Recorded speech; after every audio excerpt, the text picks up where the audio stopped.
Hey bro ဘလို့ခုတလုံးနေဒီကဖြစ်ထောက်မှာလေအခက်စားနေ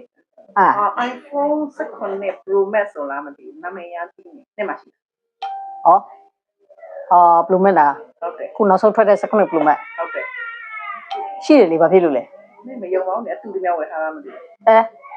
ဘာဖြစ်လို့လဲငါမကြွားလို့လားမဟုတ်ဘူးနင်းရုပ်ကမဝင်နိုင်ဘူးတော့ခံမှန်းပြီးတော့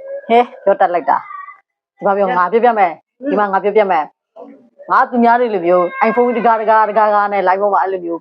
မလုပ်ပြဘူးကို့မှာရှိနေရပြီသူများသိဖို့မလို့ငါလိုမျိုးဘာဖြစ်လို့လဲသိလားငါလူတွေကိုချင်းစားတယ်လူတိုင်းက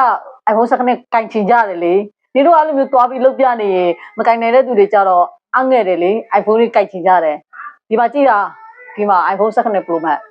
ရလာတာဒီမှာကြည့်ငါသူများတွေမျိုးဝယ်ထားတာမဟုတ်ဘူးငါဒီစူးစမ်းပြီးတော့ငါအလုပ်ကနေပြီးတော့ငါစူးစမ်းပြီးတော့စုရလာတဲ့ဟာလေးဒီဆက်လာပိုင်းလေးနေမှာရလာတဲ့ iPhone Pro Max ထိုင်းမှာဘန်ကောက်မှာကိုယ်တိုင်စင်ပေါ်မှာသွားယူလာခဲ့တာဒါတော့ငါအဲ့လိုမျိုးကြွားလို့တွေငါမထုတ်ဘူးဘာလို့လဲခုနငါပြောသလိုပဲဒီငါတို့လိုမျိုးလူတွေကိုကိုချစ်စာလို့လေနေ3တက်တော့လားဟဲ့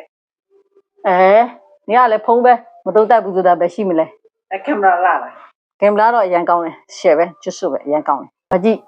လုံးဝချစ်ဆိုရင်မှန်ကန်နော်ဒီမှာသူများ iPhone ကလိမ့်မော်ရောင်နေဟာဘာလို့ပြရလဲငါတော့လိမ္မော်ရောင်မကြိုက်လို့ဒီရောင်လေးကြိုက်လို့ငါဒီရောင်လေးကိုပဲငါယူလိုက်တာလေဒီမှာလေကြည့်ပါဦးဒီမှာလေရမ်းလာတယ်နော်တကယ်ချစ်ဆိုရင်မှန်ကန်နော်16 Pro Max မှာ16 Pro Max လုံး100ထဲမှာပါတာနော်10လပိုင်း4ရက်နေ့မှာ